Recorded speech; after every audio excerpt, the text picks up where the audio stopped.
Students, जैसा कि आप देख रहे हैं क्वेश्चन में, Reliance limited purchase machinery costing 1,35,000 rupees.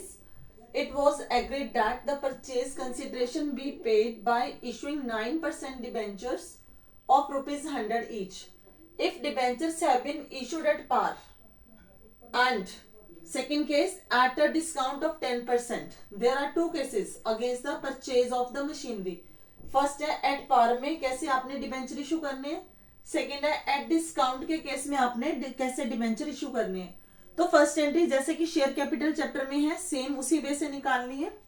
Right, तो फर्स्ट हमारी एंट्री क्या होगी, मशीनरी अकाउंट डेबिट 1,35,000. इसमें आपको मोस्ट इंपॉर्टेंट चीज है कि वेंडर का नेम सही आना चाहिए. Vendor mean seller. इस क्वेश्चन के अंदर वेंडर का नेम नहीं दिया हुआ तो आप क्या लिखोगे, वेंडर. अगर नेम गिवन है तो आपने उसका नेम ही मेंशन करना है. Being machinery purchased. इसके बाद हमारे पास सेकेंड एंट्री आ जाएगी. अब पहला केस है हमारे पास एट पार, तो हम यहां पे लिखेंगे this is a common entry in both the cases. Case 1 at par. Vendor का अमाउंट जो यहां पे ड्यू है इसी अमाउंट को हम लेंगे क्योंकि यहां पे कोई भी पेमेंट किसी तरह से नहीं हो रही वेंडर को. Vendor account debit 1,35,000 to 9% debenture account.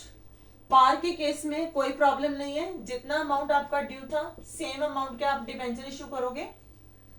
Being यहां पे आपको लिखने हैं नंबर ऑफ डिबेंचर्स, तो कैसे निकलेंगे, number of debentures equal to जितना अमाउंट ये ड्यू है 1,35,000 divided by face value.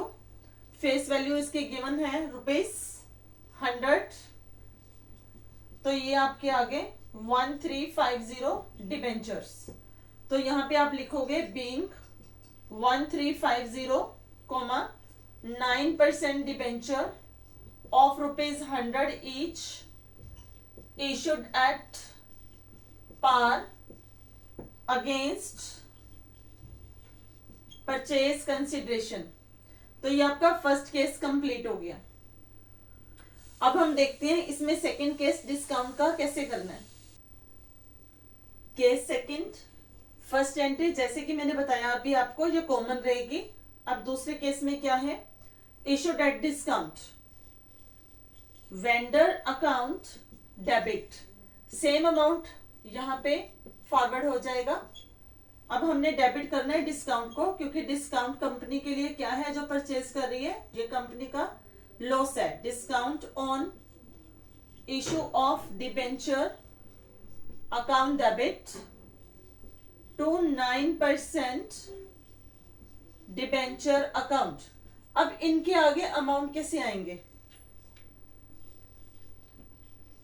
Number of debentures equal to amount due to vendor that is 1,35,000 upon face value. Face value है ₹100 माइनस डिस्काउंट आपको दिया 10%. ये 10% हमने किस पे कैलकुलेट करना है, फेस वैल्यू पे.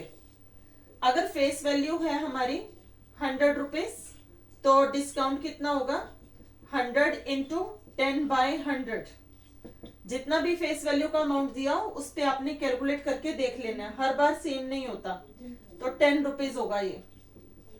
1,35,000 डिवाइडेड बाय 90, तो आपके पास कितने डिबेंचर आ गए, 1,500.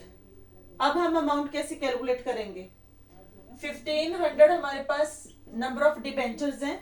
पर डिबेंचर हमने अमाउंट कैलकुलेट करा था 10 रुपीज मल्टीप्लाई बाय 10, तो हमारा अमाउंट आ जाएगा यहाँ पे 15,000. डिबेंचर के आगे जो अमाउंट है वो हमेशा फेस वैल्यू के साथ आता है. 1,500 डिबेंचर्स इंटू फेस वैल्यू ₹100, तो ये हमारा अमाउंट हो जाएगा 1,50,000. आप देख भी पा रहे हो debit is equal to credit. Being 1,500 9% debenture issued at discount against purchase consideration। तो ये आपका सेकेंड पार्ट कंप्लीट हो गया।